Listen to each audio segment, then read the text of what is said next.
All right, greetings from the Dark Continent. Conscious Caracal here, or Adams van Sail, here to shine a light on not specifically something at the southern tip of Africa, but a tragedy that happened on the other side of the world, but that is reverberating all the way to here at the southern tip of Africa. There's a whole context to what the reaction here in South Africa has been to the assassination of Charlie Kirk, an American commentator.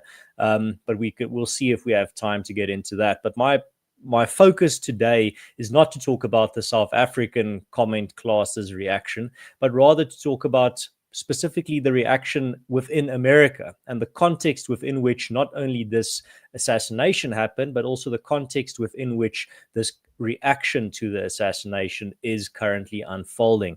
And to help me in that quest is a good friend of mine and friend of the show, someone who's been a regular guest here on the Conscious Caracal channel, the Prudentialist, and he's going to be helping us from an American perspective to help explain what we are seeing and what the future might hold. Welcome back on the show, Prude. I'm looking forward to the conversation. Thank you again for the invitation. It's always a pleasure to speak with you. And thank you for making time. When it comes to my first memory in regards to what happened here, I was actually in Urania. I did a presentation there just that week, and then the next day was when the news broke. I remember exactly where I was when it happened, and my first reaction was pretty much that this can't be this, because my first reaction was, I think, what a lot of people's first reaction is, and that these things don't happen. Nothing ever happens. This type of tragedy doesn't happen. It's almost like a psychological defense mechanism, some psychosecurity measures going up. But then it soon dawned on me that no, this is really what happened and is happening.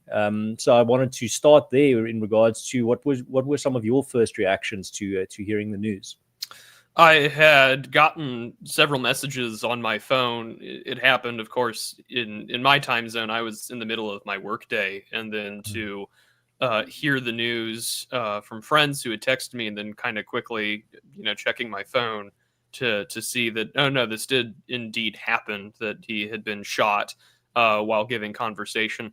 And this is on top of, at least in the American online political ecosystem, this is in the wake of several tragic events. So just 2 weeks ago, or maybe 3 weeks at this point, there had been the tragic shooting at the Annunciation Catholic School. And then recently the CCTV footage had come out regarding the stabbing of a Ukrainian refugee in the United States on a train or on a bus in Charlotte, North Carolina. And then as soon as that had been done, where, that kind of violent imagery where you could see the stabbing and the violence and the blood take place, you see a very prominent American celebrity, at least politically speaking, a prominent political celebrity, be shot with little to no context. And everyone kind of watched the event break down, who the shooter might have been, and was he working alone, and the rest. And it is interesting, you mentioned nothing ever happens. I think that is sort of a defense mechanism, because there is so much news and headlines that are deliberately made to scare you or trying to push a specific message. And it sort of has become a defense mechanism for a lot of people to say, jokingly, but almost as if it's like a prayer or some sort of litany, that nothing ever happens, and I'm not going to let that affect my model of the world. And as it's been very clear over the last several weeks, and even the last week and a half, it is true that things do happen. And Mr. Kirk had unfortunately been shot and killed while doing what he had been doing for years, which is going to college campuses and trying to have, good faith conversations with those he disagreed with. Right. And it really is a testament to the impact of his work that even here in South Africa, there's been a lot of tributes and eulogies to Mr. Kirk. There was at the American Embassy here in South Africa, in Pretoria, there was a tribute to him. Many people bringing wreaths and flowers and all types of tributes to his work and to his life. I mean, cut so very short at the age of just 31. I mean, that's pretty much my age. That it really makes it sink in that the whole saying that you've been seeing everywhere is that we are all Charlie Kirk, because we are all Charlie Kirk. If you are not yourself Charlie Kirk, you know someone who is Charlie Kirk in regards to just his really moderate views, not having an extremist view on the world, being open to debate, having patience with those who disagree with him, disavowing political violence in any form. He really was a representation of the person who is open to having their mind changed if they are presented with the right arguments, and having a debate and being brave enough to have the debate with those who disagree, even vehemently with him. So it really is not surprising that one of the main themes coming to the fore is that everyone, all across society in the United States and abroad, the average man sees himself in Charlie Kirk, just as he sees his daughter or his wife or his mother in that poor Ukrainian girl that was murdered on the train. Have you experienced a similar phenomenon? Absolutely. Amongst friends and distant colleagues alike, I'm adjacent to a lot of sort of conservative media. And I mean, you and I are both friends and recurring guests on Oren McIntyre's program. And every single one of us had sort of had this strange feeling, exactly like you had described, that if that poor Ukrainian woman had represented your daughter or your mother or sister, then Charlie Kirk represented you anytime that you had gone out and argued for your position amidst those that you had disagreed with.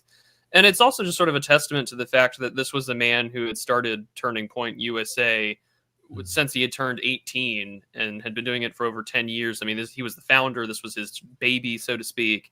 And then you watch him get cut down in the prime of his life. He's our age. You know, I turned 30 later this December.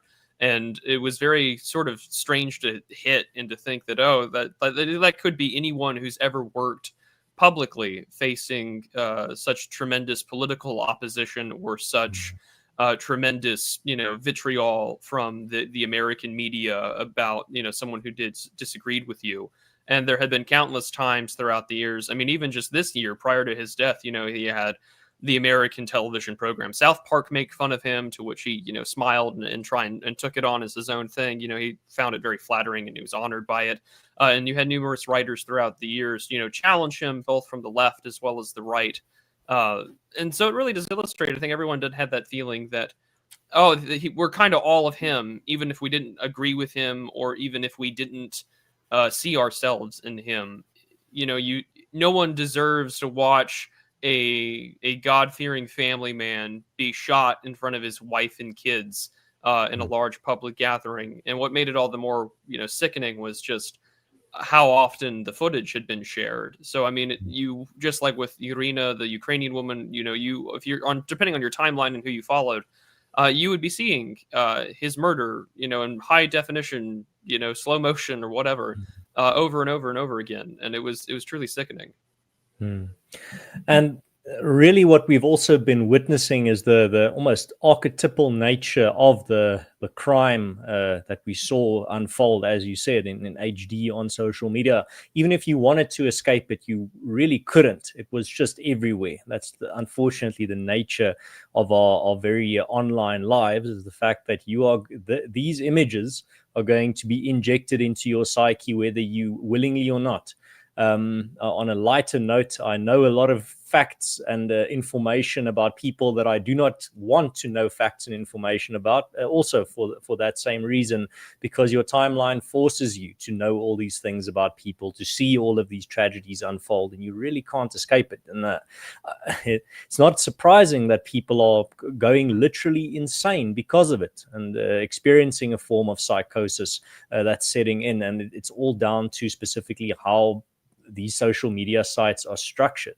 And that's not even talking about the radicalization that's happening in all the different dark alleyways of the internet, all these chat rooms and discords where all the worst extremist creatures you can imagine are congregating and just shattering each other's psyches and minds, and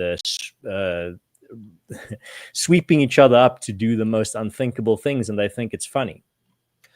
That's certainly the case. And, sort of in the immediate aftermath of the media, when the suspect had been arrested, really was something very clear to me, wherein you had a lot of establishment media try and paint the alleged shooter as a sort of a disaffected right winger or someone who didn't think Charlie Kirk went far enough, despite the fact that the FBI and other law enforcement officials had, seen the famous three arrows that had, typically associated with anti-fascism. You had Bella Ciao, or Ciao Bella, a famous Italian anti-fascist song. You had other things, or even one of the casings, I think, had the inscription, "Hey, fascist, catch this." And so, but even now, in the immediate aftermath, there is a significant portion, or at least a decent sized chunk of polled individuals in the United States that think the shooter was some kind of Republican because he came from a well-to-do, middle-class, white conservative family out in Utah, which Utah, for those who aren't aware, is historically been a state where the majority of the population is of the Mormon faith and that background. They're traditionally a rather conservative population of the United States. And so to see him become from a well-to-do sort of middle-class family to sort of what many people would accurately describe as a resentful individual with far-left politics kind of leaves people stumbled. And it's important to note when you mention like those dark corners of the internet, like online radicalization is indeed very real. And a lot of parents, I don't think in the United States especially, or really anywhere in the world where internet access is just ubiquitous and sort of a necessary part of life, how easy it is for your own teachings and your own socialization of your own children can easily be withered away by a really hyper-aggressive, politicized feedback loop where other people are encouraging you to, abandon your parents, abandon your faith, abandon whatever, for the sake of this new identity, this new community. And because that's such a hard thing, that's a rare commodity these days, genuine community, a genuine sense of belonging, a lot of people will find themselves falling into all kinds of positions or beliefs or groups, or putting a flag in their bio just to signify that they're on this team. And just as, a lot of individuals who you could say were indigenous to the North American continent during the Columbian Exchange were not as prepared for certain European diseases, the same thing here, potentially with political or mind viruses, if you want to use that kind of analogy. Yeah, and on that note as well, when it comes to some of the heinous reactions we've also seen to this assassination, I mean, people openly celebrating it under their full legal names with their employers' details in their bio, thinking that it's fine, thinking that this is normal to do this. I firstly want to hear some of your thoughts, especially from an American perspective for my South African audience. If you contrast the reaction from Republicans and Democrats to this assassination, to the reaction that we saw to the failed, thank God, failed assassination attempt against Donald Trump, it's definitely not the same. After the Donald Trump assassination attempt, there was a lot more focus on unity, not people that were celebrating the failed attempt were not being fired. And we even Donald Trump himself focused on unity, if I remember correctly, in his speech, his first speech after the incident. But this time around, it's not the same. Can you explain the difference there? What has happened? Why is unity not at the forefront of what we're hearing from Republicans specifically? Maybe some Democrats are talking about it, but can you explain that to my audience? Absolutely. And I think that it's important to contextualize that while there are many studies that are potentially, at least when you read through them, are very interesting to see how they compare left-wing or right-wing violence in the United States, and a lot of things that get counted as right-wing violence for the sake of, I guess, padding the numbers includes prison gang violence, or even individuals that might be drunk and, get charged with assault, but because they said a slur or something, then it can get counted in. But, we have over the last several years in sort of this Trump era, which has now been going on for over 10 years since he came down the escalator to announce he was running for president in 2015, that we've seen an increase in political violence. I mean, lest we forget, during like the Berkeley riots in the 2016 era, you had a professor dress up in a mask and, hit people with a bike lock. We had the riots in 2020. We've had DSA and Antifa and other, terror groups that What is have the DSA? the Democratic Socialists of America, Right. sort of a far left progressive institution, not really with a lot of backing, but has become sort of progressively mainstreamed. That would have seen some distance from more small L liberal left wing types in the United States. And these things play a role when we look at sort of the rising tensions of violence in the United States. And when we're online on the internet, we never face the consequences for our actions in a lot of ways, although we'll get into the sort of cancellation, you could say, in Right. just a minute. Because when we're online, we can sort of express our worst the thoughts that we should not be expressing to ourselves, and it allows us to become very angry because we're in a constant feedback loop of stimulation and news and things that are deliberately stirred to enrage us.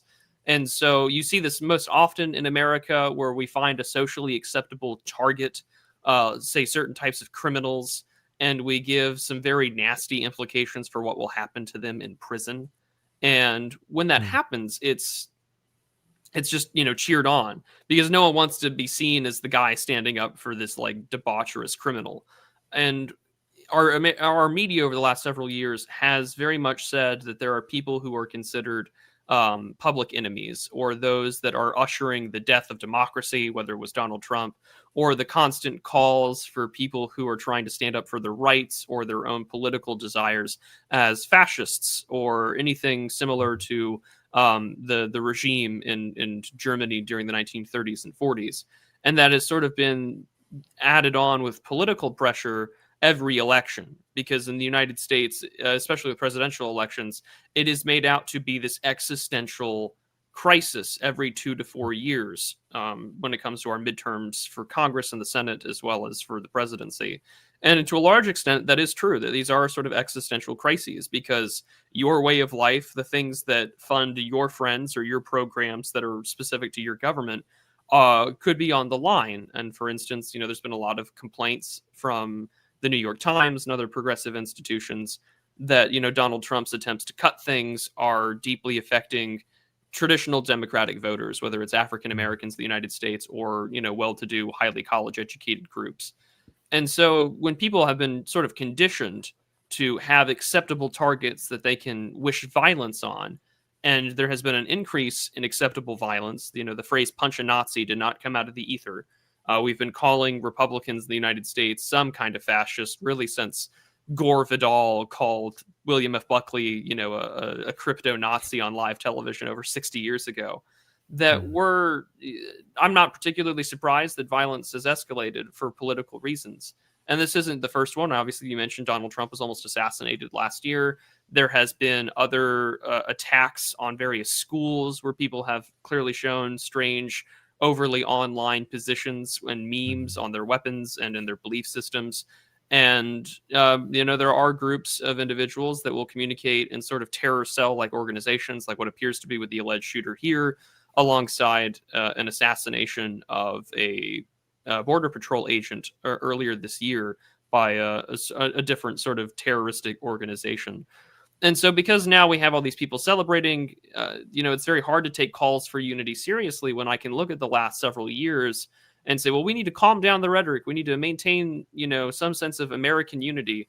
And America has become so disunited, whether by demographic change due to immigration or the open border policies of the previous administration, or that I can point to a litany of examples of violence, or not even just physical violence, but financial and debanking and deplatforming, that I think that time for a lot of people online, they would claim that it's past. And that's why you've seen the reaction that there has been, that it's just like, well, it's hard for me to talk about tone, and it's hard for me to talk about the necessity of unity or maintaining our democratic norms and values when so many people, nurses, doctors, lawyers, social workers, etc., are celebrating under their own face. Their employer's name is in their job description or their bio, openly celebrating the death of someone that they considered to be a fascistic partisan. And that's sort of Some even openly saying they wish he was tortured before he died. Yeah, exactly. And so it's very hard to say, that we should have calls for unity when this isn't just far, online, far left political, extremists or partisans, although you have that with people like Destiny here in the United States. Instead, it's more along the lines of this is the average American who tends to vote Democrat, celebrating openly and wished that he had gotten a worse fate than he did. Right. And I actually want to pause on that point very quickly because it could be very easy for an outsider looking in like myself and many in my audience to not know for certain, is this a significant representation of the broad left in the United States when they see a lot of these disgusting comments? And I know the South African media and comment class have been playing down a lot of these comments, saying that no, this is just some little fringe group. They're not really a representative of anything significant in the United States political environment. And I can understand as someone on the outside looking in that I'm open to that being a possibility. Maybe I don't have all the information, but as an American, someone who lives in this society, what would your response be to that? Is this a significant representation of the left in America? I mean, that becomes the hard thing because, there are plenty of people who are progressive or liberal that I will talk to on a day-to-day basis that do not think that. However, there has been a growing trend in the polling data from YouGov and Rasmussen and others have made it kind of clear that political violence is never acceptable. And as as we get younger and younger, more and more people think that it might be acceptable. They're not the majority yet, No, but there they was are a poll certainly. that I saw that was done among Americans in regards to if they support violence against, I think specifically Elon Musk, and almost 50% of Almost Democrats said yes. 50%, if I recall correctly. Hmm. And it's just it's growing as a serious problem because there is no effective sort of monoculture anymore, what you would call the Overton window, or what you would call the broad range of acceptable public beliefs and opinions has sort of been shattered because there's not sort of a mainstream monoculture in the sense that we're all watching the same programs, we're all listening to the same talking heads. Gone is the era of everyone tuning into, Tom Brokaw or Walter Cronkite, these famous American newsmen, from generations past. We don't even all watch the same sort of entertainment programming. No one's watching any of the late night shows anymore that had dominated sort of American media for decades because we have streaming, we have the internet, we have so many other choices. And because our social media is sort of designed to be as addictive as possible and to encourage you to see things very similar, if not more extreme, that both for the left and the right, you can go down a pipeline very quickly. But because of things like, as we've discussed before on other episodes or in private, the concept of anarcho tyranny, this sort of pick and choose decision of how to enforce the law, it really has only gone one way. Wherein the person I had mentioned early on with that riot in Berkeley, even though for all intents and purposes hitting someone over the head with a bike lock should be considered assault with a deadly weapon, he was given 3 years probation, and he's now back to being off probation and living his life. And that's sort of a strange thing to consider, in the same way that you've looked at the riots in 2020 and how certain law enforcement officials, even the person who had stabbed that Ukrainian woman, had 14 priors on his record. And it just illustrates that, okay, well, clearly one side enables violence and the other doesn't. And you've seen in the American media a very quick point to be made that, like, Charlie Kirk is kind of anyone who goes out and speaks his mind and speaks against it. And it doesn't help that the Democratic Party and sort of progressive institutions are in this strange identity crisis where they've lost this election kind of decidedly in 2024. And they're trying to, make sense. Do we win back young men? Do we double down on our beliefs? And they've certainly seemed to double down because they've had people like Hassan Piker or Destiny, these very online speaking to the youth progressive activists who are far more violent and direct in their rhetoric. Speak sort of with tacit endorsement from progressive institutions. And it really is sort of kind of dangerous in that part, because it's like, well, if this is going to become more acceptable and they're going to cheer it on, that really does change the nature of the American democratic system. And I mean, America has had a long history of politically motivated violence before. We've had presidents assassinated in the past. We've had attempts taken out on their life. I mean, even in the US, just recently in the last couple of years, there was a vote if I recall correctly, inside the Minnesota State Assembly, where some Democrats crossed the party line to end benefits for illegal immigrants to the United States, that the American taxpayer would not fund for healthcare and education for those who were here illegally. And one of those Democrats had been assassinated by a Democratic staffer for what seems to be very politically motivated reasons. So even if you can say, and I would certainly agree to an extent, not everyone, but there is a growing plurality, if not outright majority, of people that think that these kinds of actions are acceptable in the face of our current political moment. Right. And the type of professions that you've mentioned that we see a disproportionate amount of these people getting fired for their disgusting comments are teachers, nurses, doctors, people that are in professions where you should be giving care to people, often critical care, which will decide whether someone lives or dies. I certainly would not want to go to a doctor or be helped by a nurse who said that if you disagree with them on their political views, then you deserve the death penalty, because your life could very literally be in their hands due to the nature of their work. So that's very, very disturbing to see.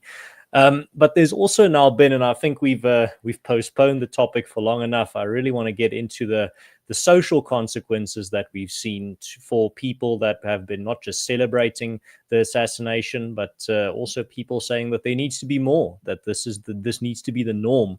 And the social consequences have not been that, or the consequences have not been that now Republicans are assassinating Democrats. The response has been that people have now started losing their jobs. They've started being reported to their employers. And it really, I think someone summed it up very well, where they said when a conservative goes online, he activates his 5 VPNs and goes under a pseudonym and an anon account on a burner phone so that he can call Joe Biden dumb. But a lot of these leftists are just openly calling for brutal assassinations and torture of their political opponents using their real names. So what's happened is that there's actually been a very, very strong and I think unprecedented social backlash from Republicans and conservatives in the wake of this assassination. Some people are looking at these firings as quote unquote cancel culture, saying that this is not the answer. We need to not take this route. Others are making a very strong contingent, are making the argument that no, that we've crossed a certain point where there needs to be consequences for literal barbaric behavior, anti-civilizational behavior that destroys the fabric of our nation. As an American and someone that understands this context within which this backlash is happening better than I think anyone in South Africa. Can you help explain what we're seeing here? Because something has definitely changed. In the wake of, for example, the failed assassination attempt against Donald Trump, we did not see people getting fired to this degree, but even though there was almost the same amount of celebration, but this time something very clearly has snapped or changed. Well, I think the biggest one is that there has been a change in administration. I mean, during the Trump assassination attempt, and it wasn't just one attempt. I mean, there was another attempt on his life, and I think, if I recall correctly, a plot that had been thwarted by either the FBI or the Secret Service. That there was no, I guess, push to do it because the focus was on getting the man elected, and also to see if he was even going to get into the White House to begin with. I mean, we have to consider just a few years ago, well, over the course of the last 3 years, there had been every effort to jail his supporters, those that attended the January 6th, if you want to call it riots or protests, I mean, dealer's choice, and those that had been his supporters and, those who had worked with him to press legal challenges during the 2020 election. We have a presidential mugshot that was sort of this flash in the pan moment. He had been in court countless times and draining him of his financial resources, all while trying to campaign for the presidency of the United States, and then for someone and more than one individual to attempt to take his life. And we still don't know the full details about all of that. And I think that means now that the administration is the Trump administration, and there has been this very clear, we're going to clear out the progressive bureaucracy. We're going to try and rule without people getting in our way.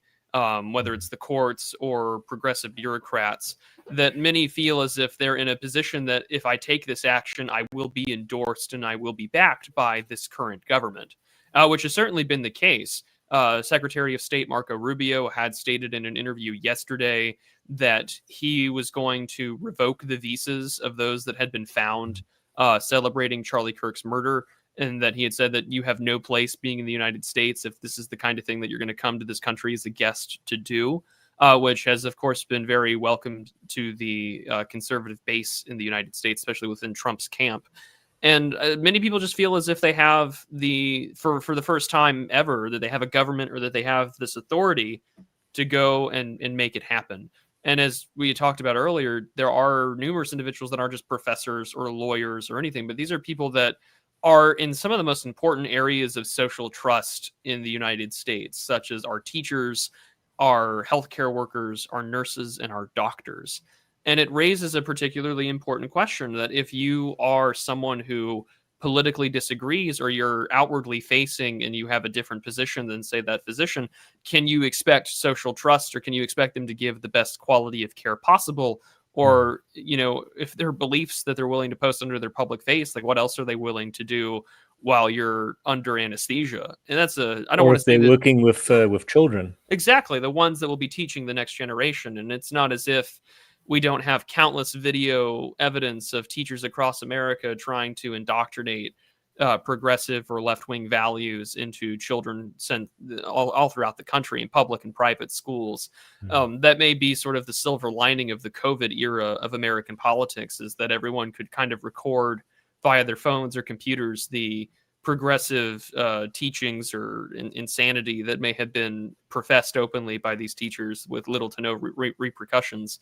And so for the first time, at least in my time being involved in politics, and I've been involved since I was like 17 years old in local and state affairs, that, I have a chance to actually fight back and make my enemy feel the way that they've made me feel for years. And, trying to get someone fired, for a lot of them, their justification is, isn't this, you'll hear individuals complain and make sort of almost straw man-esque arguments. Well, isn't this unfair that I'm losing my job, et cetera, et cetera. And it's just like, well, you supported a guy who just wanted to have open debate and discussion, and you're supporting the people who killed him. Like, this is not really the same degree of a standard to apply evenly.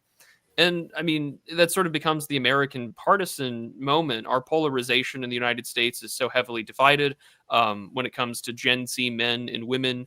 Gen Z men are several degrees and several standard deviations far more conservative than their progressive and more liberal, female counterparts on the opposite sex.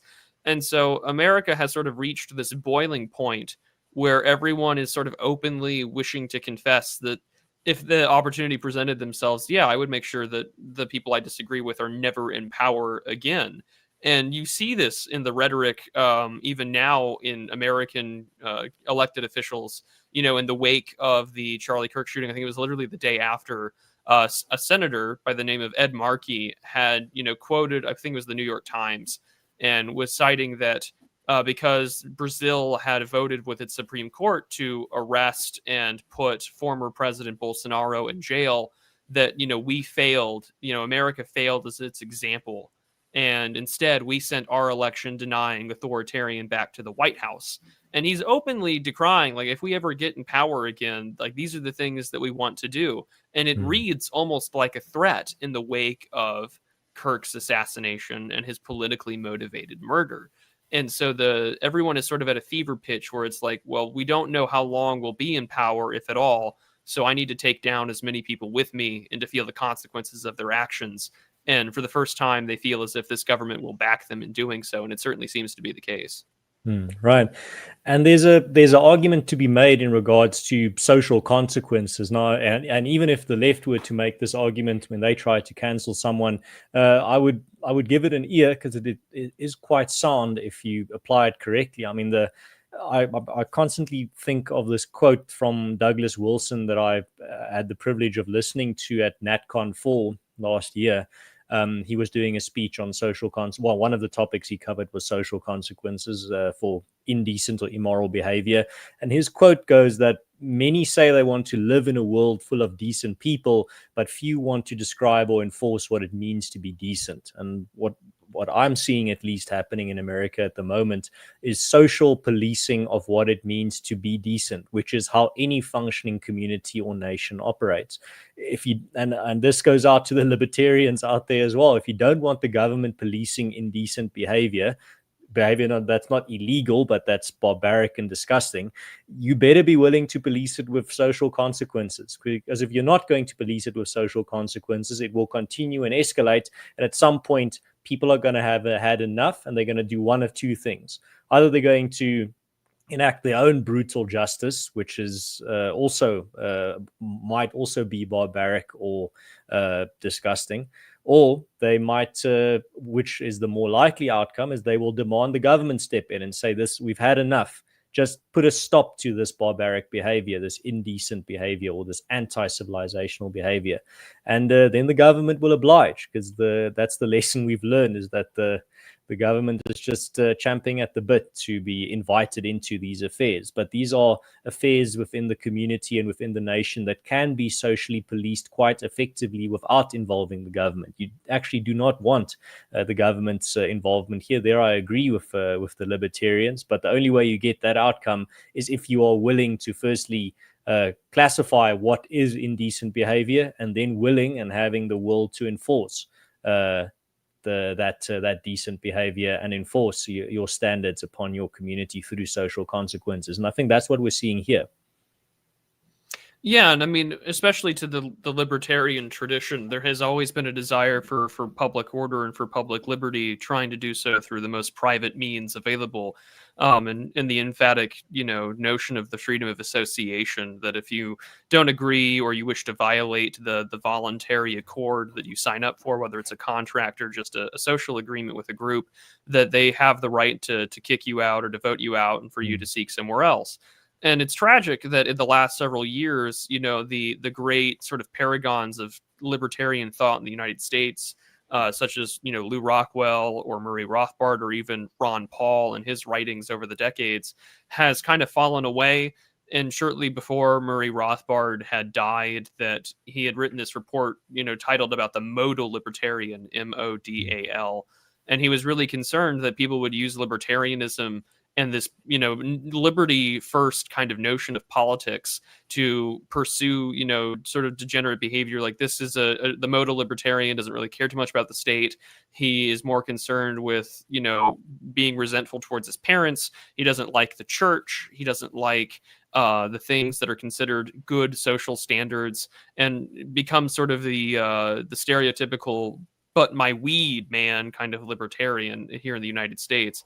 And it's tragic because so many great libertarians have written about the necessity of how to enforce good public and moral order. And I think that writing should definitely be revisited by modern libertarians, but also conservatives today. There's so much good belief and work that we don't read anymore, which is tragic. And so, I mean, when you look at what's going on with all of this, I think it's very safe to say, as you had mentioned, that it's hard to have unity. It's hard to have public order when every side is now locked in this existential crisis where we treat our elections like this sort of cold civil war. It's our pressure release valve on our self-perceived enemies, and that we are going to vote and we are going to use the ballot box instead of bullets, and we're trying to be civilized. But every time, as we've looked at elections, whether it's former Vice President Joe Biden in 2012 telling American blacks that Mitt Romney will put you back in chains, or that we're going to constantly have comparisons to Adolf Hitler for Donald Trump, that, for a certain degree of people, well, if you're being conditioned day in and day out by the media, by the educational institutions of the United States, whether it's public school or university, all of a sudden you feel this need to do something, and then to demand more of your politicians to do something. And it has certainly contributed to the radicalization, to where, comparisons that even, what you could call normie or mainstream conservatives have made South African comparisons before, time and time again. And even Elon Musk, who's bought Twitter, which has been the sort of greatest vector for conservative ideas since his purchase of the platform. Even he's made comparisons to what Democrats have want to policies in South Africa. How comparable that is a whole other question, but it does illustrate the sort of stakes, or how people in America are beginning to perceive things when they look across to, international examples of what happens when race-oriented progressives take power. And yeah, there's a lot of comparisons to draw with South Africa, but I'm not going to let that take over the conversation. But I just want to name one, and that's the fact that in South Africa there's a lot of open incitement of violence against people that progressives and leftists don't agree with, or who they hate. For example, through chants like "kill the Boer, kill the farmer, one settler, one bullet," and the like. And that type of rhetoric happens with impunity. These leftists are not taken to task or don't face any consequences for direct incitement of violence against farmers and Afrikaners and Boers.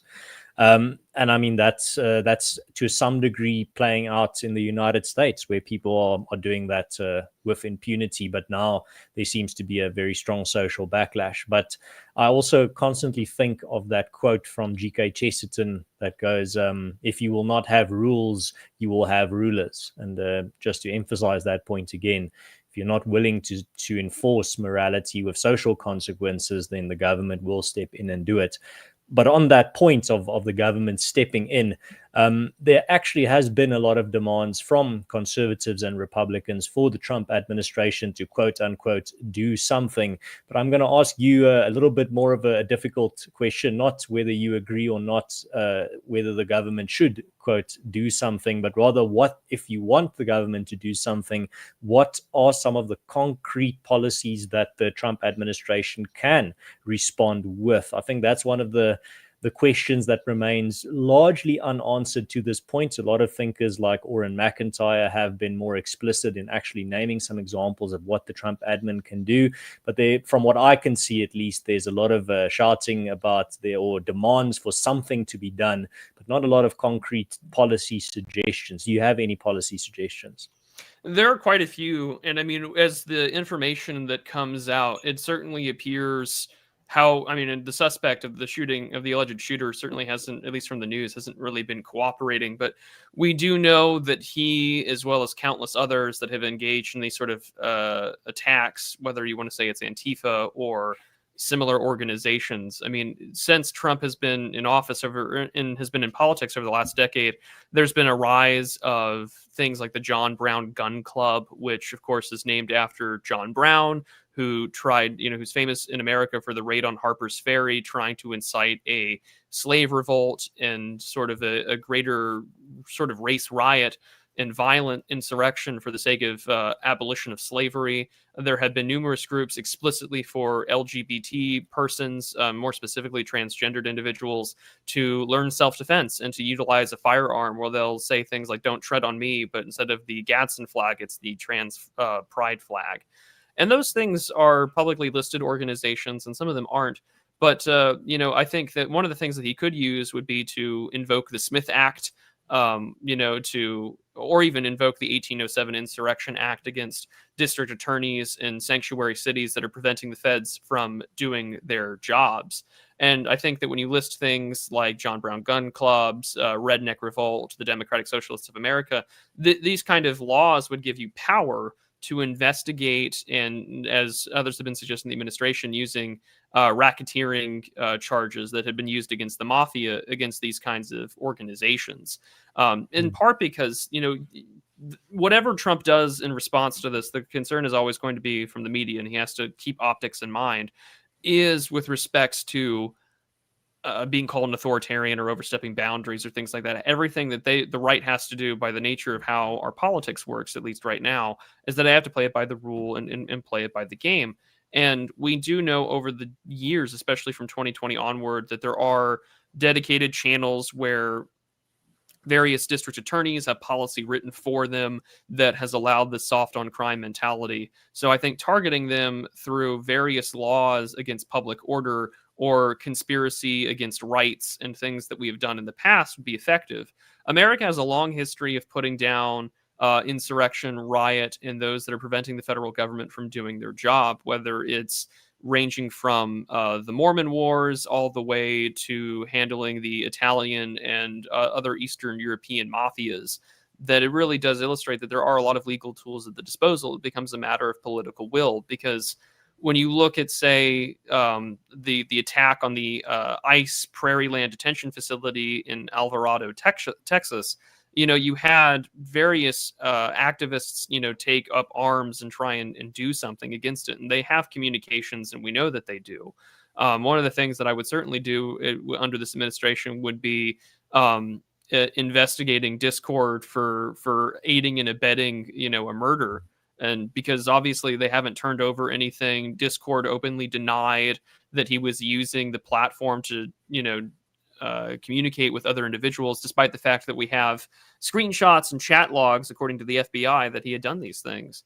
And so I think that we need to be looking at these sort of criminal racketeering and organized crime laws over the last century, especially to sort of take action, because what has been happening over the last 15 years, especially, has been effectively a giant protection racket, that if you're not on board with these progressive ideas, we will not utilize the law as we should be, which is basic anarcho-tyranny. And it becomes very much just a protection racket, like the mafia. If you don't pay up, or if you don't support us, or if you don't vote our way, then there's going to be consequences to you. To a point even now where a lot of people have made that very open, where it's just like, well, if you don't want to have more conservative activists get shot, you should just let us win, which is just as much of a threat as there is any.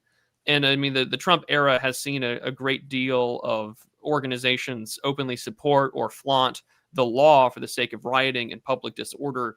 That Trump has done things before in his first administration against rioters. The same actions could be taken again legally through the court system and through the Department of Justice. And so I think that those tools should thoroughly be investigated. I think what gets conservatives angry in America is that it's not acting fast enough.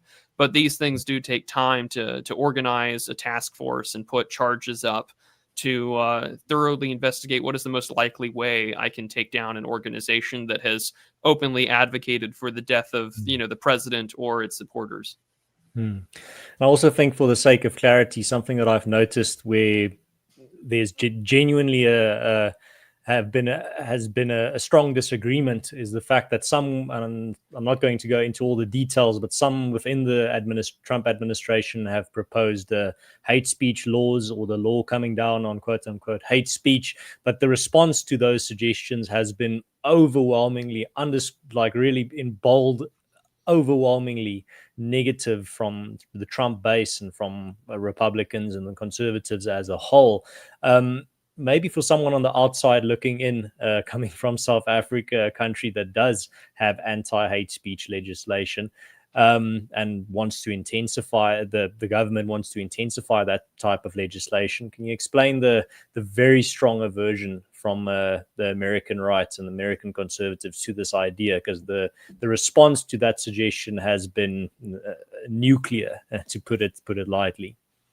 Absolutely. And I think one of the things to consider out of that is that America does not have, to any degree whatsoever, the kind of laws in South Africa or in the European Union states with regards to speech. I mean, there are, like we had mentioned at the beginning, right? There are consequences to that, where a lot of conservatives will buy a burner phone and use a VPN to call the president an idiot or whatever. But that sort of opportunity to even do so, or to call someone out, or even to publicly criticize policy, is something that you don't see elsewhere. Where there's, in The Economist magazine, which by no means is a conservative media outlet, had talked about Britain's free speech problem, where thousands of people are visited by the police or even given charges for things that they post online, whether it's a concern about the safety of their neighborhood due to immigration, or saying something is to me at least inoffensive, is that I don't think that individuals who identify as women but they have male genitalia should be in little girls' bathrooms at school. And people will get arrested or visited by the police for that. In fact, even more recently, the creator of the TV show Father Ted had been charged and arrested for some public offense act because he had tweeted his concerns about the transgender movement, despite the fact that he himself is pretty liberal. and he had 5 armed officers visit him and charge him, which is insanity. So I mean, to hear the word hate speech come out of the Attorney General Pam Bondi's mouth is sort of a cause for alarm, because it's like, well, if we go down that route of legal infrastructure where we have hate speech laws in the books or something like that, the average conservative would be like, well, if that's the case, and if Democrats take power, then those laws would be used against myself or my friends almost overnight, instantly. And as we saw during the Biden administration, there was no time wasted on arresting people who were there on January 6th. They arrested Douglas Mackey for a meme he had made 4 years prior that he didn't even make himself, but had reposted in 2016. And so it's just like, well, yeah, they could charge anyone for hate speech under that sort of legal framework that might get established if progressives or Democrats take power. And I think that that's a big cause for alarm. And also it flies in the face of sort of the American free speech tradition, where there's a different, there's a difference, of course, between saying something vile and then saying organizing a riot or organizing, to publicly call for the assassination of someone. Like, we have laws on the books to punish violent extremist behavior and incitement of violence. Exactly. Like, we have that already, and there's no need to additionally add a term that legitimizes the concept of hate speech, but also to legitimize a legal framework that is foreign to the United States and the context that many people outside the US would just take for granted. I think that's very important nuance and context, seeing as within that context of social consequences that we're seeing coming down very hard on those celebrating the assassination, conservatives and Republicans are almost united in their disgust and condemnation of the idea that people should be policed for their speech by the state, speech that is merely vile or disgusting but not illegal, as would be the case with incitement of violence. Prude, as we start wrapping up here, I want to really finish off with the question regarding the legacy of Charlie Kirk. I mean, just out of the discourse since the assassination, there's come a lot of quotes and ideas that I think will stand the test of time. I don't want to trivialize it, but the sound bites or summations of broader truths or complex ideas that are quite accurate, and I think speak of a summation of more complex matters in very concise language. I mean, one of them that really sticks out to me is the quote that we saw in the wake of this assassination, that they don't kill you because you're a fascist. They call you a fascist to be able to justify killing you. Also, Carl Benjamin saying Charlie Kirk devoted his entire life to the democratic process of solving disagreement and debating anyone that disagrees with him, even vehemently, and they still shot him because of it. Robert Daigen, South African, saying that revolutionaries don't break eggs to make omelets. They promise omelets so that they can break eggs. There's just, or the other quote that also stood out to me is the leftists asking what happened to the moderate right, and then the response being, well, you shot the personification of it. And I mean, that's all of these thoughts, again, as I said, are little sound bites and condensations of very complex and nuanced ideas, large, big picture ideas. And I think that will be one of the legacies of Charlie Kirk, is the discourse that has happened since then, and the almost the way that his assassination has been processed politically in the minds of not only conservatives, but people that are against political violence as a justified means to solve disagreement. But from your perspective, the bigger picture, that's just one small part of it. What do you think as an American will be Charlie Kirk's legacy, even though he was taken from this world at such a young age? I think his legacy is going to be, for those who genuinely believe in sort of the democratic process, or even those that genuinely want to get involved in politics, he will be the standard bearer example that all people will kind of cite. As I mentioned at the beginning, you and I never started anything, a political institution or activist group at 18. and struggled day in and day out to make it function and work. And, and he had said in interviews that there were days and nights that he wasn't sure if they were even going to make payroll with regards to revenue. And to have that be so successful, and then to be playing such a pivotal role in a major presidential election to get out the vote and to register people to vote and to help turn the tide for that election to your side and for your government to win, is a monumental example of an American entrepreneur, an American political savvy that doesn't come very often. And he will definitely be considered a once-in-a-generation kind of activist. And it is tragic that he was cut down in his prime, and that I think his legacy will definitely stand out as a family man who was willing to stand up and organize for what he believed in and was willing to have a conversation openly and honestly with anybody, not just the youth, but those who were older than him, but also those who disagreed with him even further to his right than himself, and helped, shape the state of American political discourse for years to come. And I think a lot of people who engage in online politics, whether it's myself or countless others, can't help but look at Kirk with some degree of admiration and realize that that is sort of the real standard of success, is to be as big and as influential as he is. And, you're always just a brief, humbling reminder of what a small fish you are in a very large pond. And that's the case. And so I think that as Kirk and his friends have made it pointed out throughout the days after, trying to mourn him and honor his legacy, that he is a man who wanted to be remembered for his faith. And certainly numerous Christians of all stripes have tried to reiterate that and reaffirm that. But he is a man whose legacy, as complicated as it may be, was someone who was not afraid to go out and face the music in a way that so many people would rather not do. And I think that that's an important thing to consider. Absolutely. And I mean, he did state, Charlie Kirk did state very explicitly what he wants to see from you, from people out there, from young men and women. He made a list that's been circulating. 1, get married. 2, have children. 3, build a legacy. 4, pass down your values. 5, pursue the eternal. And 6, seek true joy. And I mean, I think that's a pretty solid list, a pretty solid mission statement for you.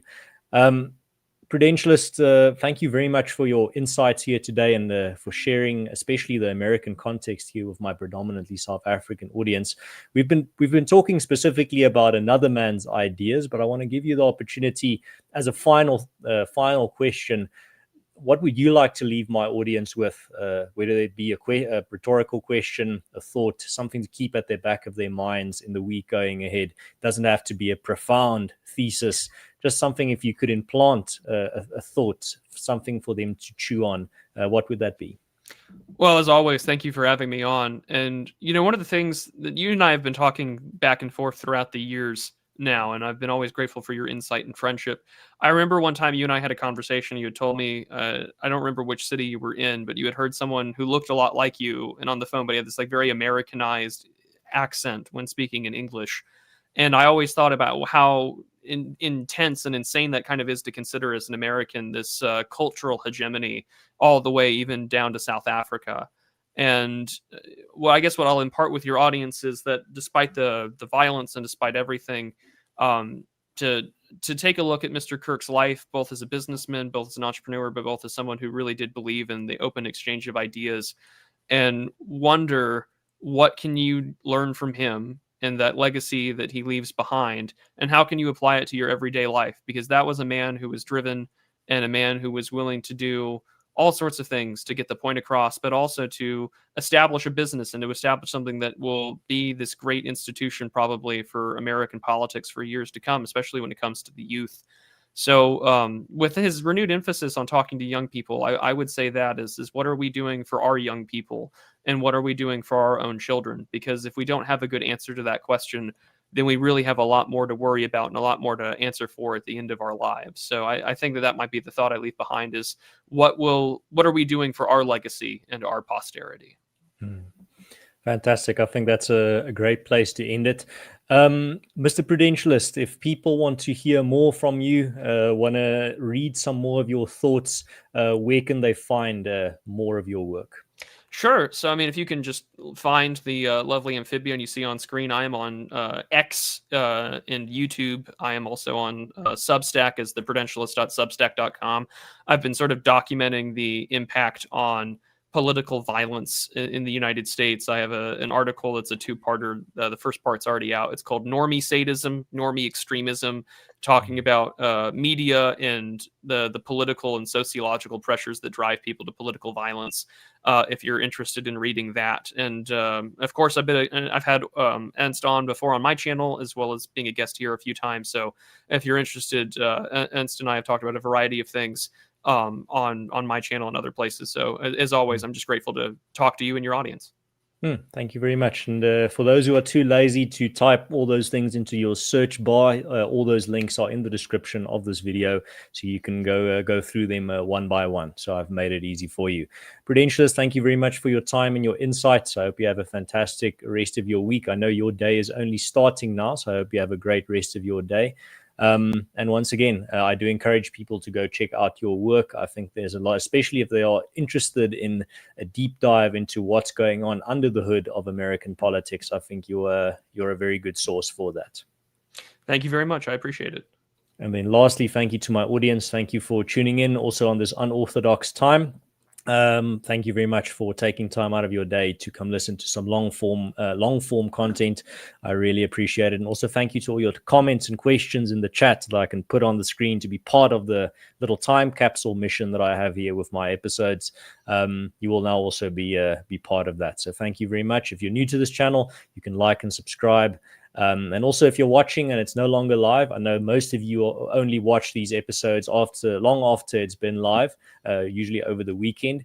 You can still take part in the conversation and share your thoughts in the spirit of the open conversation, the open debate in the comment section. I read all of the comments. I appreciate all of them. And I like hearing what you guys have to say, even if it's not something like a massive thesis, even if it's just a small a humble thought that you had during listening to this conversation. I appreciate all of the feedback. So cheers, guys. Have a good one, and stay safe out there. And I think honor Charlie Kirk's legacy, all the things that we've discussed here today. I think that is something noble that you can pursue. So goodbye, cheers, and God bless.